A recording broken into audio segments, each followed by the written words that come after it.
नमस्कार, मैं हूं राम विश्वकर्मा। आप देख रहे हैं वन इंडिया हिंदी। गोवा के सिली सोल्स कैफे विवाद पर दिल्ली हाईकोर्ट के फैसले से लगा था कि मामला अब शांत हो गया है। लगा था जैसे केंद्रीय मंत्री स्मृति ईरानी ने अब राहत की सांस ले ली और लगा था कि कांग्रेस नेताओं के दावों की हवा निकल गई।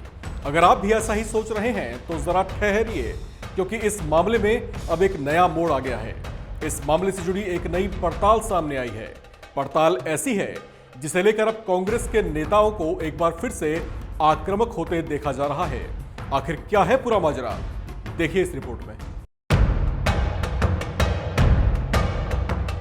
सिली सोल्स गोवा कैफे से जुड़े विवाद में पिछले दिनों कांग्रेस नेताओं ने केंद्रीय मंत्री स्मृति ईरानी की बेटी जोइश ईरानी को लेकर आरोप लगाए थे, जिसके बाद सोमवार को दिल्ली हाई कोर्ट ने इस मामले पर अपना फैसला सुनाते हुए कहा कि केंद्रीय मंत्री स्मृति ईरानी और उनकी बेटी इस रेस्टोरेंट की मालकिन नहीं है और न ही उन्होंने कभी इस रेस्टोरेंट को लेकर किसी लाइसेंस के लिए आवेदन किया है।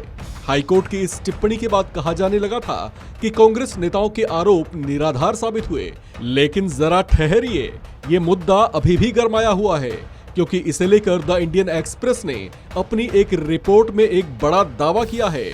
द इंडियन एक्सप्रेस का कहना है कि गोवा में मौजूद सिली सोल्स कैफे और बार के वित्तीय लेन देन के एक सेट से पता चला है कि ईरानी परिवार और उनकी बेटी का एक लिंक है। द इंडियन एक्सप्रेस की रिपोर्ट में उस रिकॉर्ड के हवाले से बताया गया है कि स्मृति ईरानी की बेटी जोइश ईरानी, बेटा जौहर ईरानी, पति जुबेन ईरानी और उनकी बेटी शैनेल ईरानी के पास दो कंपनियां उग्राय मर्केंटाइल प्राइवेट लिमिटेड और उग्रा एग्रो फार्म्स लिमिटेड के नाम से हैं। द इंडियन एक्सप्रेस की रिपोर्ट में बताया गया है कि साल 2020-21 में इन दोनों फर्मों ने 1/3 इटॉल खाद और पेय पदार्थ में इन्वेस्ट किया था। इटॉल को दिसंबर 2020 में कंपनी बनाया गया था। जीएसटी इन रिकॉर्ड के मुताबिक आठल ने अपने व्यापार के प्रमुख स्थान का जिक्र house number 452 ground floor Butawado Assagao north Goa के तौर पर किया था। रिपोर्ट में बताया गया है कि यही पता सिली सोल्स गोवा कैफे और बार का भी है।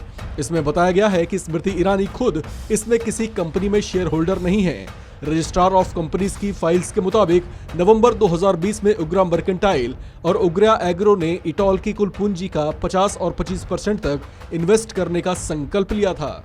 इस रिपोर्ट के मुताबिक मार्च 2021 तक आरओसी के डाटा के मुताबिक उग्रा एग्रो और उग्रा मर्केंटाइल के पास समान होल्डिंग वाले शेयरधारकों का भी एक समूह था। इसमें जुबिन ईरानी के पास 67%, बेटियां शानेल ईरानी और जोइश ईरानी के पास 11%, जबकि बेटे जौहर ईरानी के पास भी 11% शेयर थे।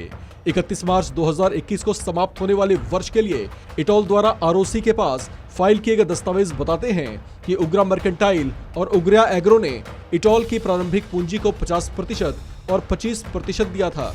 आरओसी के पास दर्ज लेटेस्ट रिकॉर्ड के मुताबिक इटॉल का बाकी 25% कैपिटल तरोनिश हॉस्पिटैलिटी और गीता वजानी से आई थी। गीता के पति योगेश वजानी तरोनिश हॉस्पिटैलिटी के डायरेक्टर्स में से एक हैं। द इंडियन एक्सप्रेस के इस सनसनीखेज पड़ताल के बाद एक बार फिर से ये मुद्दा गर्मा गया है। इसे लेकर कांग्रेस नेताओं का रुख एक बार फिर से आक्रामक दिखाई दे रहा है। इसे लेकर कांग्रेस के ट्विटर हैंडल से एक पोस्ट साझा कर ईरानी परिवार से सिली सोल्स कैफे के कथित लिंक से जुड़ी खबर साझा की गई है।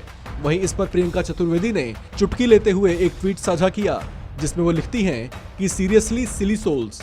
वहीं कांग्रेस के वरिष्ठ नेता कपिल सिब्बल ने भी इस पर एक ट्वीट कर निशाना साधते हुए लिखा कि सिली सोल्स गोवा कैफे और उससे जुड़े नामों के बचाव के लिए कहानी टाल दी गई। सिली सोल्स कैफे मामले में बहुत से होल अभी बाकी हैं। इस खबर में फिलहाल इतना ही। बाकी अपडेट्स के लिए बने रहिए वन इंडिया हिंदी के साथ।